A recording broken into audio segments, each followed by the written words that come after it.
So going back now here, yes, the sun is actually setting into the water, and that's from your perspective. That's your apparent perspective, and there's nothing wrong with that at all. It makes perfect sense, especially with Polaris, which is a lot easier to understand because it has that 1 degree for every 69 miles that you move away from it.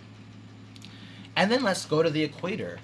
Let me get out the senior research tool and then move our latitude towards the 0 degrees.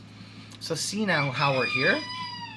That is when the south celestial pole starts to become visible.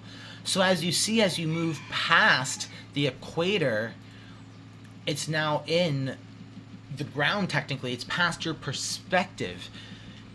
And you can't see it anymore, where you can start to see the South Celestial Pole. So you'll be able to see the Southern Cross and Alpha Centauri and the stars we're talking about here.